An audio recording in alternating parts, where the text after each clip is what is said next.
The image that is being shown to you right now is 18,000 BC, that means about 20,000 years ago. There are images of homes or buildings built in triangular forms, which are over 8,000 years, that's 6,000 BC, in places like Romania. There are skeletal images of to leave your body with your legs crossed in a proper Siddhasana posture, now in Lebanon. This is a classic representation of Guru Puja stone.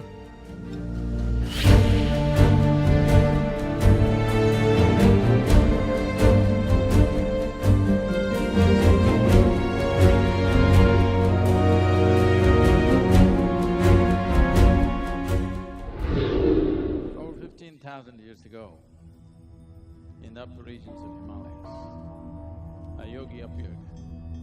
Nobody knew where he came from, who he was. His antecedents were unknown, because people did not know his name. They referred to him as question. He just came and sat down. People gathered, because he looked like an extraordinary being. Hours rolled into days, days into weeks, weeks into months. Slowly people left, but here this man just sat there for months on end, unmoved. If one has to stick like this, one has to be beyond physical nature. If one is beyond physical nature, it must be in some other dimension of nature. Only 7 people realize this, and they have gone. These 7 people are today celebrated as the Saptarishis of the great 7 sages of India. These 7 people pursued him, and when he decided to share his knowing with them, they say it took many millennia. So, when he shared his knowledge, and they all rose to their full enlightenment, he told them, there is no point sitting here. Each one of you should go in different directions and share this knowing with the world. This is very important to understand that it is in the last 12 to 15,000 years that the longing to know got organized and found an organized expression through various systems of yoga. It's fantastic to see that this goes back right up to the time of the Adi Yogi. If we want to look for physical proof, still there's a little bit of physical proof left around the world suggesting these things. I'm not some kind of an archaeologist or an expert in these matters, but you will see some of the things that we will look at today will intrigue anyone and set us thinking. We cannot call this 100% proof, but it suggests a few things. What is this all about?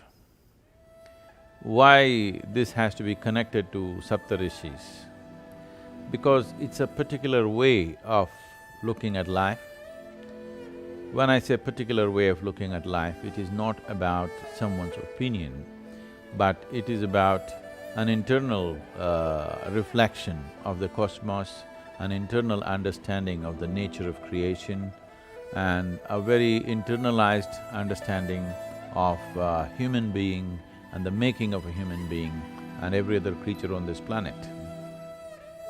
When I say internal, I am talking about in contrast with modern science, which observes everything from outside and gone quite deep into its observation today as to how the physical creation has happened. It is in no way in contradiction with the inner way of looking, it is just that it starts at a different end. It's like if you start looking at a tree from the top, your understanding of the tree will be one way. If you start looking at a tree from its roots, your understanding of the tree will be completely different. Only when a meeting point happens somewhere, they look similar. Today we are coming to a place in the history of modern science and in the development of modern science where mysticism and modern science are beginning to look similar. So, this exploration today will be important in that sense, and as I said, this is not an archaeology lesson for you, but it's just to show you that there have been many suggestions to show that the origin of this is Adiyogi, and from him how it could have reached various places. Within myself, I know it did, but you don't have to go by my experience of life, because somebody else's experience can never be yours. But here is a little bit of physical proof going around. This whole process of Adiyogi and transmission of this way of knowing started in the region that today we refer to as Manasarovar and Kailash. And from there it spread to places. In different spaces they went. There are many references to the seven sages, particularly in Central Asia, Turkey, Romania, as far as Northern Africa, Arabia. There are continuous references to seven sages in the tradition. Even today it is, and you will see in Arabia, in places like Lebanon, Egypt, Morocco, Tunisia, Sudan, in all these places, even today popular restaurants are named as seven sages So that is how much prevalent it is even today. When you ask these people who the seven sages are, nobody knows who the seven sages are in the common knowledge of the people. But from generation to generation for thousands of years, the idea of seven sages coming from the east, seven wise men coming from the east is still very much prevalent in most of the cultures out there. For example, you will see the images of snake worship going back right up to 18,000 BC in places like Siberia and Central Asia. These are very rudimentary images, you must understand, because they are so rudimentary, not because the people who made these things were rudimentary in their mind, but because the tools available to do this was rudimentary. Nobody can ever dig up the whole planet to find out if there are more sophisticated expressions of this. It is just that when you spread a message, just everybody may start doing things. The image that is being shown to you right now is 18,000 BC, that means about 20,000 years ago. The approximate date that we established for Adiyogi's presence in this region is somewhere between 40 to 60,000 years ago. You might have heard that many times I've been saying it is 15,000 years ago, because for 15,000 years we have solid physical proof, iconographic proof, which is over 12,000 years old. Because of that, we have been saying 15,000, but when I have spoken long time ago, 10, 12 years ago, I've always spoken in terms of 40 to 60,000 years ago, because in the yogic culture, that is how it is seen. But today, without a proof, if you say something, it'll become meaningless in the world. Because of that, we have brought down the date to 12 to 15,000 years. Here is a 18,000 BC, which is 20,000 years ago. They made calendars, which is purely the yogic form of calendar. You will see in India any number of pictures like this. Here is this third image, or the first image which is made into a diagram in the third phase, is three sets of spirals. The central set of spirals and the lower set together represents the solar cycle calendar, which is 364 days, which is the year that we follow even today. And the upper set refers to 354 days, which is the lunar cycle of the calendar, which is what the Hindu calendar follows even today.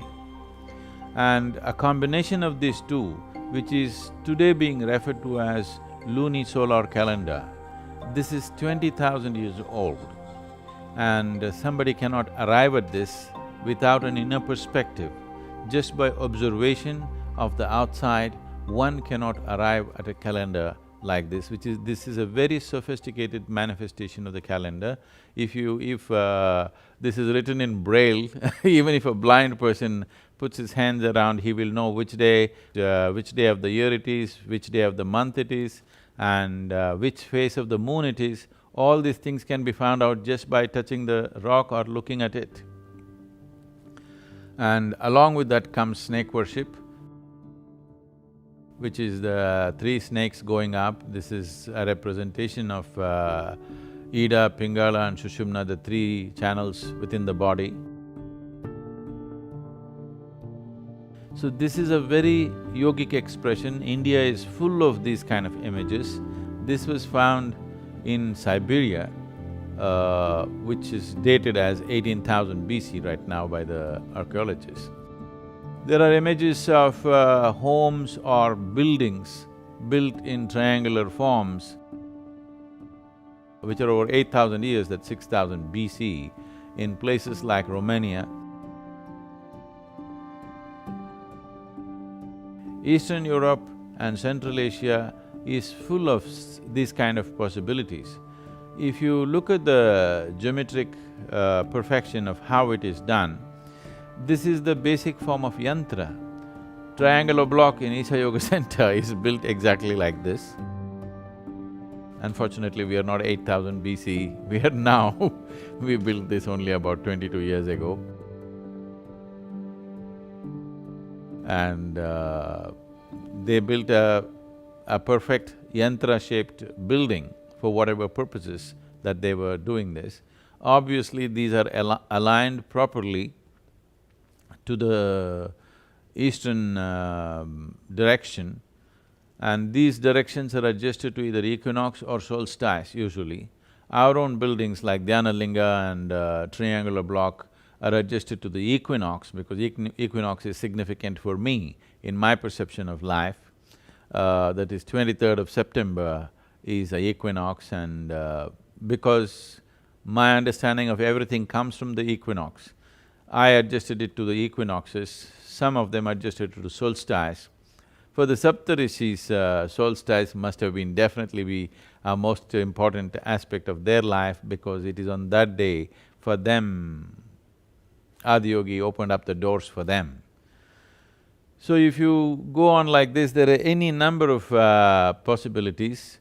As we go further to Turkey, to further down to Mesopotamian region, Greece, Crete, further down to places like Lebanon and North Africa, you will see geographically every place has something to say where the influence is yogic in its nature, and a whole lot of them going back, way back to like 12,000, 13,000 years.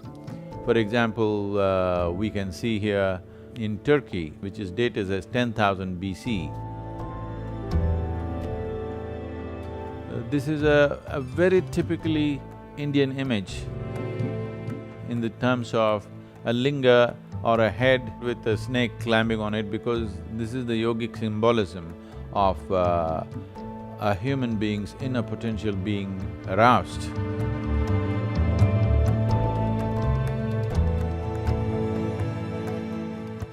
Or it is the symbolism of Kundalini. Similar images are found as far as South America, in Peru, in Ecuador, in that region.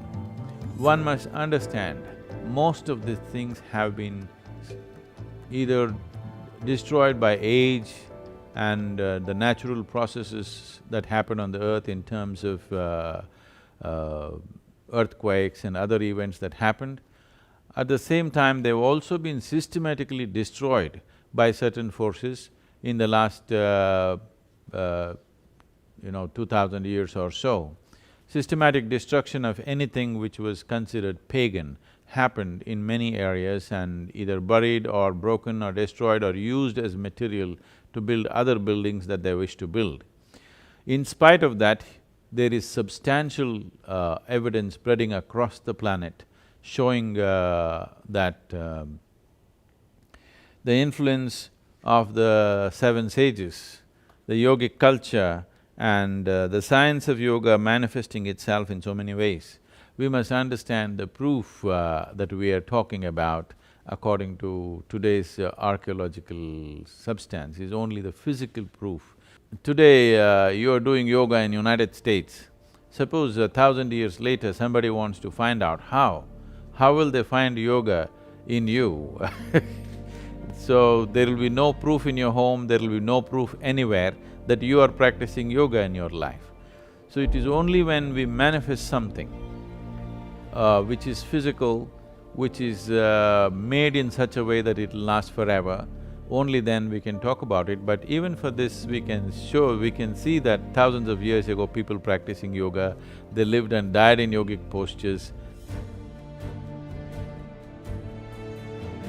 There are skeletal images of people sitting in… See, that could be you when you were doing your Shambhavi Mahamudra, you happened to die or you attain enlightenment and you are conscious enough to leave your body with your legs crossed in a proper Siddhasana posture. See, here somebody died doing Shambhavi, or they died in a Siddhasana posture some 8,000 years ago in Romania.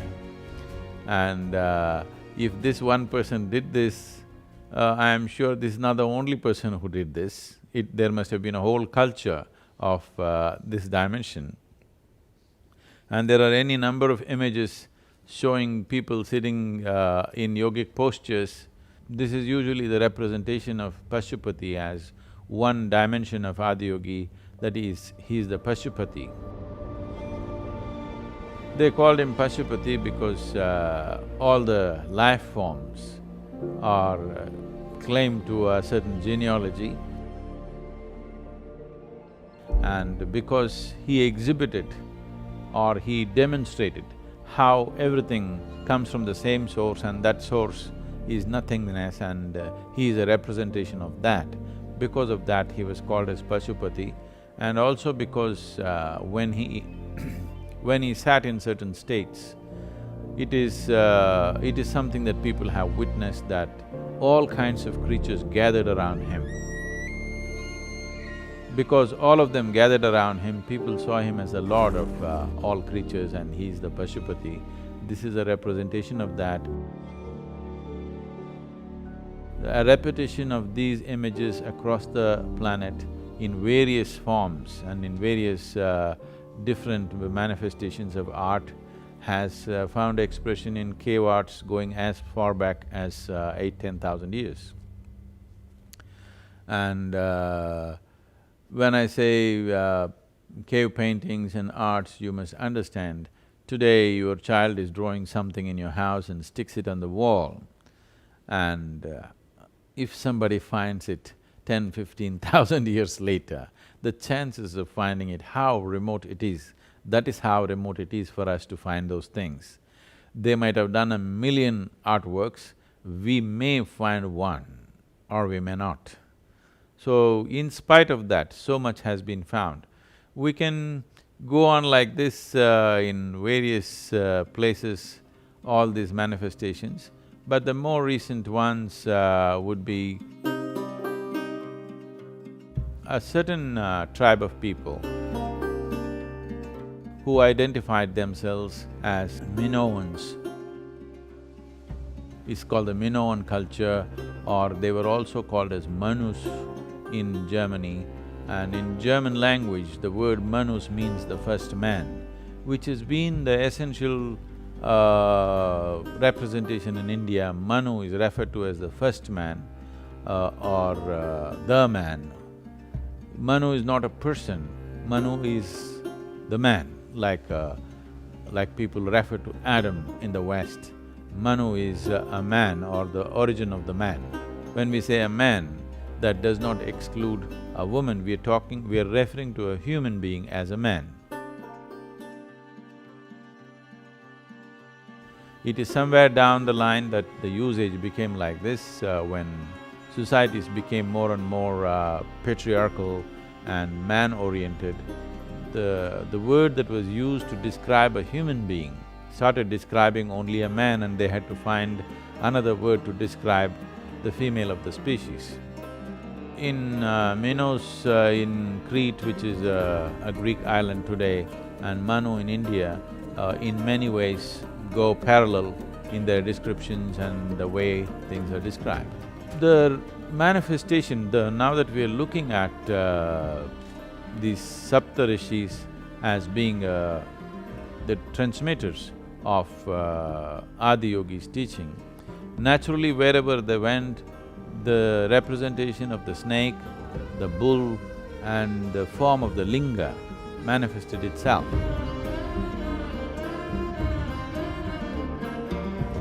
You will see in places like Ireland, in very strong representation of the linga worship. The people in Brittany, when I say Brittany, in France, a region which is called Brittany, and when I happened to be in Brittany, they were very excited and they took me to a temple which is supposed to be 6,000 years old, where they were still worshipping the four elements, and they said, we came from northern Gangetic plain and it is our brothers who went to the island, which today is known as Britain.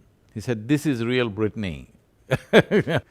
So this goes on endlessly, there's a whole lot of pictures we could show you, and there's a whole lot of material which may be a little too much for you to digest in this little time that we have. But we will just run through these pictures for you to just see, for yourself to make out. I will not really say much about it, but just look through this, just see how intriguing and wonderful it is that going way back, the oldest picture that we have is dated as 20,000 years ago. Here is Ireland, you see this snake symbolism, which is typically yogic, and here is the worship of linga. And this spiral, which is the cosmic representation, or it is the manifestation of what we call as the saligram. The inside of the saligram is made like this. This is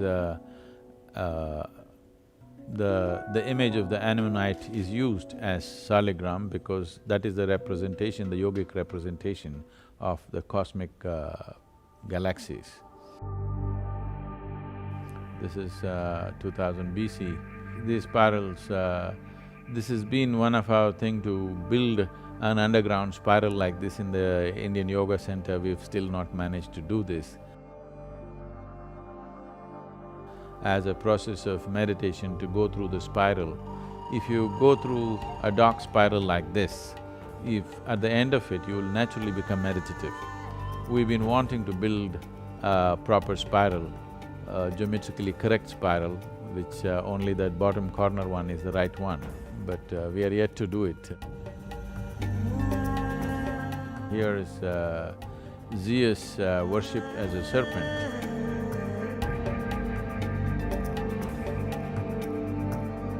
The serpent worship is very deep-rooted in every culture on the planet. Of course, you must have seen the Naga temple in the yoga center. This is the image that we have today in the yoga center, but somewhere around 700 BC, a Jewish king ordered that all snake temples must be destroyed because for whatever his own reasons. So systematically these things were broken in that region. Otherwise, the whole of Arabia, Eastern Europe, Northern Africa, South America were full of snake worship and temples were snake worship. Wherever anybody connected with Adiyogi goes, naturally the manifestation of snake and snake worship would be there. Even today, the modern medical sciences using spiral snakes. Mesopotamia, you see many images of this. You must see this in Turkey and Iraq region. There are plenty of broken parts of snake worship. The symbol of commerce even today is a spiral snake with 7 meeting places.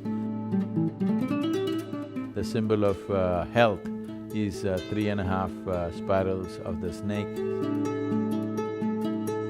which is something that we are using in so many ways. Dhyanalinga is 7-pointed spiral, and Devi Bhairavi is 3.5 spiral.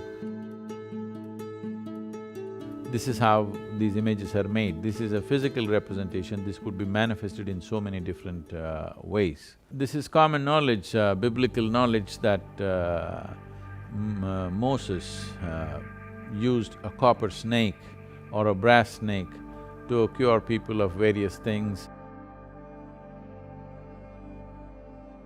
And this snake worship continued.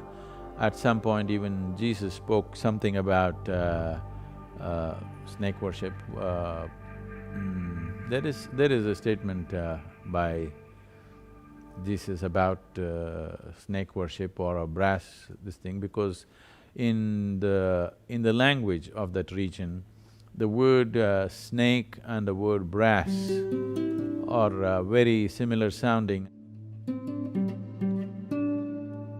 So somewhere, I don't know the exact place, but those in America should know this better. The rising of the man is the rising of the snake. This is clearly a yogic statement, that the rising of the Kundalini is the ultimate rising of the human being, because without raising your energy to a higher dimension, the evolution of a human being or thinking that a human being is genuinely changing is a illusory process, because whatever changes you make in your attitude and your intentions are purely psychological and they can be washed away in a moment. If you lose your mind, you would have lost it. But the raising of the human being is only when the energy, the latent energy which we refer to as Kundalini, which is clearly represented as a coiled-up snake in the yogic system, it is only in the raising of that there is a permanent transformation in a human being. This is a statement made by Jesus in the Bible, saying that the rising of the snake is the rising of the man, or the rising of the man is the rising of the snake. So these are all different things which says the influence of the yogic system goes right back to 18,000–20,000 years in terms of archaeological proof, and there is really no part of the planet, I think the only place they did not go is North Pole and South Pole. Maybe in the Eskimo culture, it does not exist. Literally everywhere else, some influence of this is seen and it has spread across. And all this done without any kind of compulsiveness, without any kind of force, only by showing the significance of what it is. And there are beautiful representations of more sophisticated manifestation of yogic culture, particularly in Middle East or West Asia as we call it here. Particularly this particular stone that you're seeing is the Guru Puja stone.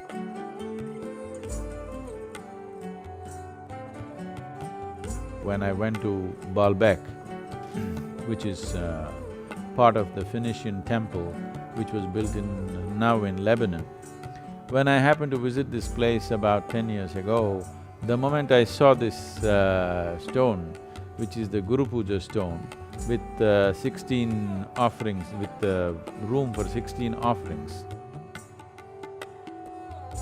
Even today when we do Guru Puja, it is called as Shodashopachara. That means 16 ways of inviting a guru, 16 ways of making it happen. This is a classic representation of Guru Puja stone. You will find an exactly similar stone in Uttar Kashi, you will find these stones in Benares, you will find these stones in southern India, in various temples. The triangle, the manifestation of the stone in the way it is done is geometrically 100% correct. This cannot be done by anybody other than somebody who is steeped in yogic sciences. And this must be about 4,500 to 5,000 years old intact even today in Lebanon. Lebanese children in their schools study and they know from history that Indian sculptors, Indian labor, Indian elephants came to work on the Phoenician temples. If all these people went, if the labor went, the sculptors went and the elephants went, how would the yogis not be there? They would be the forerunners of this whole process. And you will see in Baalbek temple, there's another image of lotuses in the ceiling. Obviously, this is a clear Indian art sneaking into Phoenician temple, because the sculptors from India, the first thing that they learn is to make a lotus. It's the simplest manifestation of sculpting, and they put it in the ceiling of these Phoenician temples almost 4,000 to 4,500 to 5,000 years ago. The people in that region would have definitely not seen a lotus because no such thing exists there, but you will see lotuses hanging from the ceiling. This is a lotus inside Anahata symbol in the ceiling of the Phoenician temple, the Sun temple in Lebanon, which is called as Baalbek. This is a fantastic temple, it's a must-see for anybody. If you ever happen to be in that region, it is something that one must see.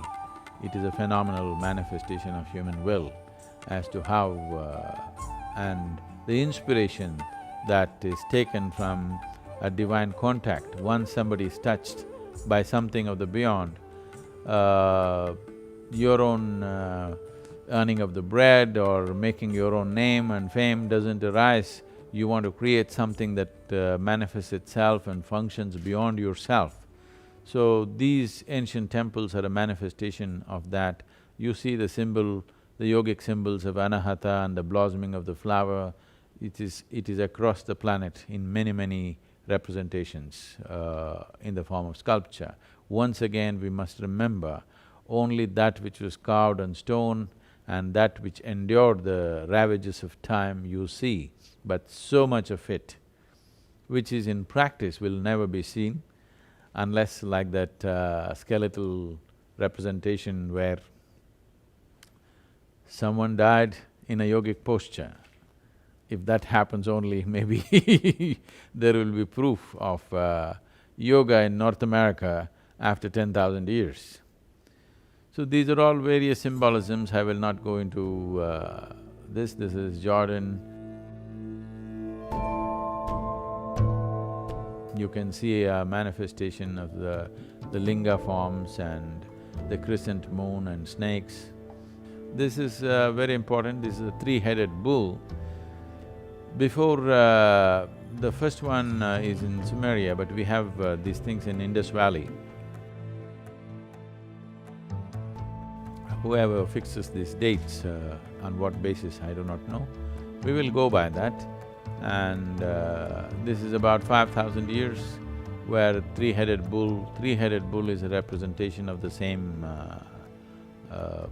process of the Ida, Pingala and the Sushumna, represented as a bull, later on evolved, or parallelly it also evolved into three-headed snakes or three snakes, these three-headed bulls. And there are wonderful stories going back in many ways. For those of you who are familiar, or if you happen to attend the Leela program about the way Krishna represented yoga. There's a beautiful story about Krishna taming the bull. There is a whole lot of stories going back into history where this was… today it is being labeled as bull jumping, where people conquering the bull was not only a macho manifestation in a society, but it was also considered as a spiritual pursuit, that if you conquer the bull within you, that means you conquer your animal nature, that is when you are delivered. So these two things are very much there in Krishna's life of he taming a bull and then dancing upon the hood of a snake. So these two things are a symbolic representation of how he tamed the animal nature within himself and arrived at a place where he's on top of a snake's hood, representing that he's reached… the snake has risen within him, so the man has risen. That is what these two stories are trying to say. Here is a beautiful manifestation of a linga and a yogic symbol of 7 dimensions of life peeking out and the human figure in between. These are different art forms trying to say the same thing.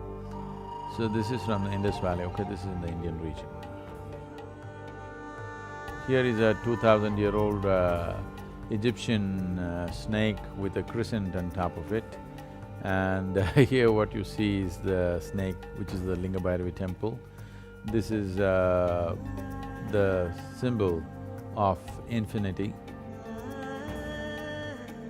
they representing infinite nature or cosmic arousal of energy, which is also possible within an individual human being.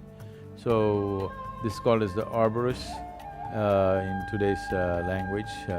This happened a few years ago. I was in conversation with a physicist and we had 6–7 hours of non-stop unbroken conversation, and I was trying to demonstrate to him, and if you become meditative or if you get settled in a certain way within yourself, if you hold one's hand let's say 9 to 12 inches above my head right now, you can clearly feel the energy moving in this form. And I said, this is a dimension which represents you cross the physical limitations. If you hold your hand on top of anybody's head, please don't go about experimenting like this and proving something about someone else. But you will see the energy will always move this way. The moment it has hit this form, that means he's crossed the physical limitations within himself. When I said this, and crossing physical limitations also means moving from finite to infinite, it is on that day that I I logically connected. He said, this physicist told me that this is the symbol we use for the expression of the infinite. I said, well, this is from the yogic culture, only someone who has known this within himself could have used that. So the number system, the zero and the infinite, both came from the yogic culture. Today when you say shunya, which is the zero, nobody could have thought of a zero except one who has experienced that sense of emptiness and the vastness of emptiness. When we say emptiness, the word emptiness or nothingness naturally brings psychologically a negative connotation. But emptiness means limitlessness, nothingness means limitlessness, nothingness also means infinite nature. That can only be arrived at experientially, not logically, not by thought, but only by experience. So, it is not an accident that both the zero and the infinite comes from the yogic basis, and that has become the basis of all modern sciences today. Everything that you do is between zero and infinite, but crossing these two boundaries is what is considered ultimate yoga, because true union happens only when you transcend the numbers. Numbers means finite nature. Only when you cross this, there is a true union, then only you can say something is in a state of yoga. This is a coiled snake. This is 1,000 years ago. When you enter Spanda Hall in the yoga center, we have a very similar representation. Everybody has to walk over this because Spanda literally means a state of primordial energies. Today the same cultures are very fearful and giving negative images of snakes, but the same cultures at a certain time worshipped snakes, and because of a certain campaign, snake has become evil. But even that campaign is not a complete success because it contradicts itself. For example, if you take the story of Adam and Eve, there was a dumb couple who did not know what to do, and a snake arrived and it initiated life. Someone who initiates life upon this planet, it's up to you whether you call him the agent of the divine or call him the agent of the devil. If you are for life, you would definitely call him as the agent of the divine. If you are anti-life, then you would call him as the agent of the devil. Here are our beautiful snakes, cascading snakes at the entrance of Dhyanalinga temple. This is the Linga Bhairavi. Someday, maybe when I stop traveling around, when I sit down in place, the science behind this we can experientially manifest for those who are interested as to how all sounds are leading towards this, are rooted in this dimension. That is what the previous image was about. These are South American manifestations of someone trying to build a rudimentary Dhyanalinga. This is very interesting. Geographically, today in the country that we call as Peru, it's called Chavin. This is a classic… I will be what to say? It will be too arrogant for me to say it's a classic reproduction of Dhyanalinga site. Dhyanalinga is a classic reproduction of this one. We were not aware of this at that time, but now it's really fantastic to see exactly in a similar kind of magnetic and other kind of forces which work on the planet. Someone tried to establish a very similar setup of an energy center. This is the plan from the top, but you will see so many things which are very similar. You will see it's very, very similar in construction to the Dhyanalinga complex in terms of the plan, the way we did the approaches as to how it should be to make it experientially possible for people who enter the temple. When we built Dhyanalinga, we were not aware of these things, but today people have researched into these things and found out. This is 7 snakes coming out of a human being's head. These are all yogic representations of the rising of the Kundalini. This is in South America a few thousand years ago. This is an art form of a depiction of somebody using a mudra like this and initiating someone. These are classic images of the Guru Shishya Parampara in its own form in those cultures. This is I don't know if you can call it a pyramid, it's not a pyramid really. It's somewhere in Central America. So, on the spring equinox, it leaves an image like a coil, like a snake going up with 7 forms of bends going up. Only on that one day it happens. The equinox is a tremendous possibility. In some way, the whole effort has been to create forms which will help a human being to attain to his fullest form. So, various types of mechanisms were created. Some are very sophisticated, some are rudimentary in nature, but the effort has been there all over the world. So here we are today seeing the impact of yogic systems across the planet.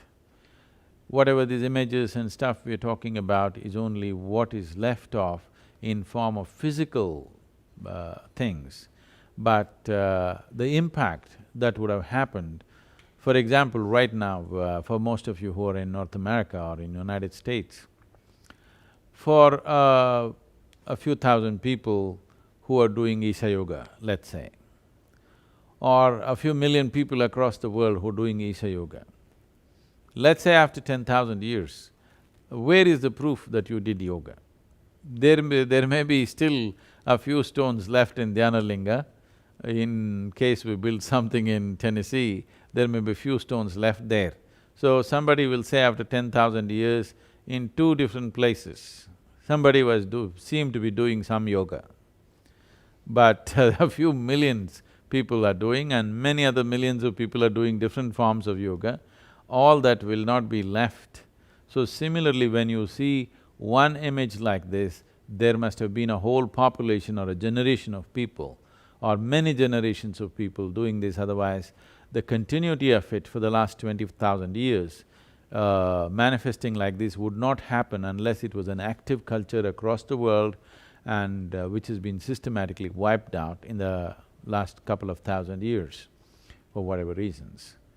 There is lore in South America where they're talking about people from another wherever landed there some 6,000–7,000 years ago, and suddenly tribes who were living without any engineering capabilities, their highest level of engineering was a leather tent which is called a tepi. From there, suddenly they started building constructions, stone constructions which have even lasted till today, which are masterpieces of engineering.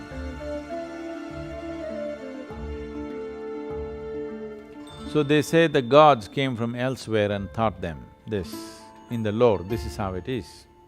I want you to just imagine, 6,000 years ago, if somebody came floating on an ocean, on whatever they floated upon, and landed in your land.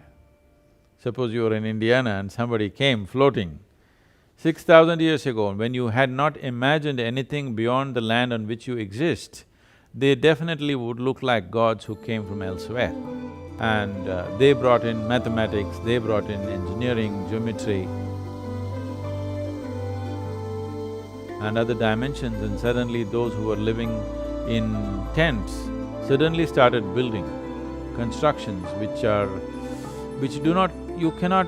culture cannot evolve from a rudimentary tent which is just put up with a piece of leather and stick to a sophisticated construction in just a short span of time. It would take a whole lot of time for people to evolve that, unless an input came from elsewhere.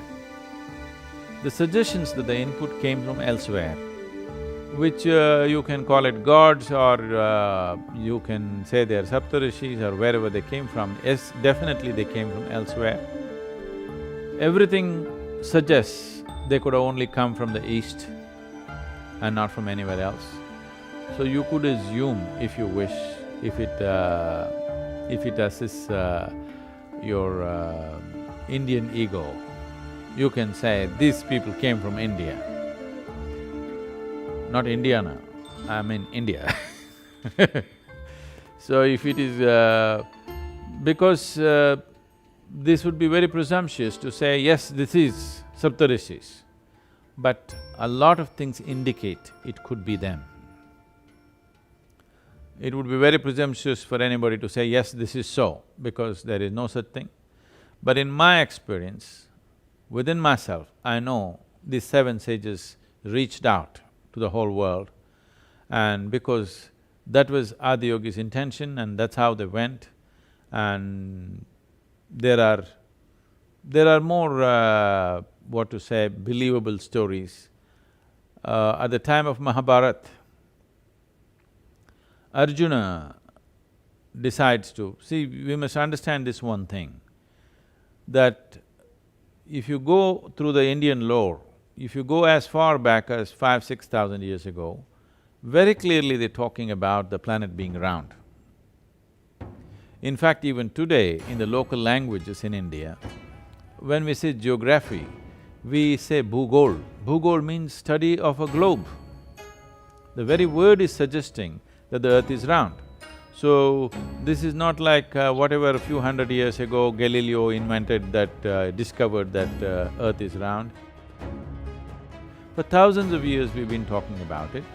You should see the descriptions in Mahabharata where when Vayu takes Kunti Devi, he takes her across the world and for the first time she sees and realizes that the planet is round, and she talks about it, and she couldn't believe that actually you can go round and come back. So they're talking about Vayu as the god of winds who took her around. She realized that the planet is round. There are any number of things to suggest that people were traveling or people did travel to those parts of the world. And also, if you go back further, 18,000 or 20,000 BC, during the Ice Age, largely these continents were connected, that people could have even walked across. Not necessarily gone by… travelled by the sea, but they could have walked across because land masses was connected one way or the other. So it is possible. If you look at the knowledge that suddenly they exhibited, we can say definitely it is so, but we don't have exact proof to say it is so.